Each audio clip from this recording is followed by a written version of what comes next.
My name is Emily Long and I'm the CEO of Genie Goals. Sometimes people call me Chief.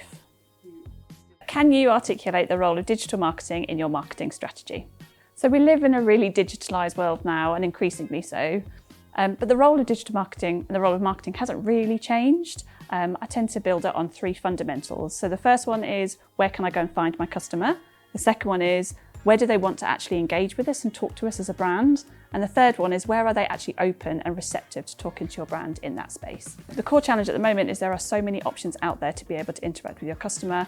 It's really easy to get distracted. When we start working with brands, the first thing we do is always try to understand their overall business objectives and their marketing challenges. This way that we can make sure that all of our activity ladders up to that overall objective. When you're a marketer, you have different tools, right? You've got digital tools, offline tools, and the key for a marketer's success is cherry picking which of those tools can really help you achieve that overall objective and overcome some of those challenges. Going through this approach is great because it gives you that holistic approach. It means that you don't look at your channels on an individual basis, but actually how they interact with each other and deliver that overall marketing objective. So once you've selected the right tools, the second really important thing is making sure that you choose the right metrics to make sure that you're measuring your success that's appropriate to your own challenges and objectives. This approach means that it will always challenge us to make sure that we're spending not only the money in the right place, but also our clients' resources. We often get asked if we should be spending more in digital marketing. We wouldn't always advise that this is the case. It isn't necessarily the case.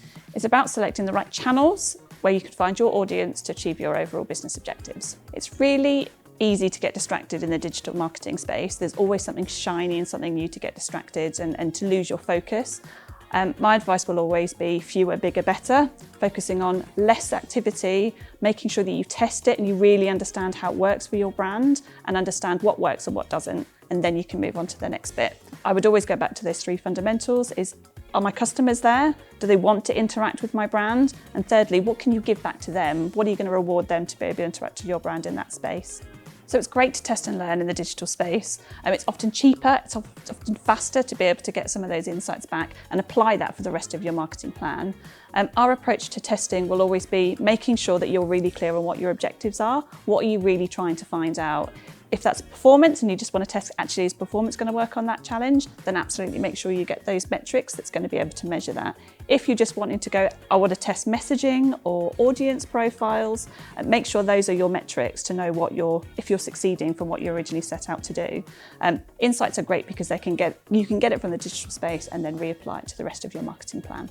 So we would always approach testing with a 70-20-10 approach. So 70% is around where most of your budget goes, and this activity is around delivering your numbers, delivering your overall marketing objective. You're constantly optimizing this activity, but it's stuff that's tried and tested. 20% is then that kind of lower risk activity that might be something slightly different. This is low risk and probably low reward, but still something that's different from your day-to-day.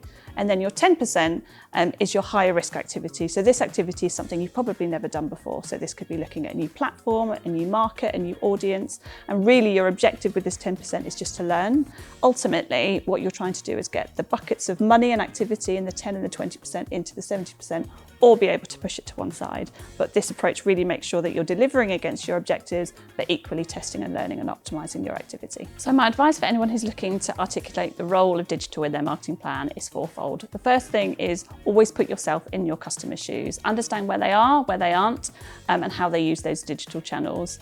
This will really help you hold that customer's hand throughout the whole of the process and the whole of the journey.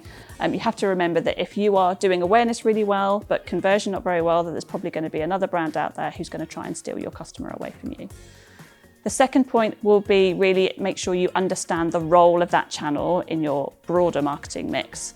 Understand what it does better than other channels, and understand if and how it interacts with other channels in your marketing mix.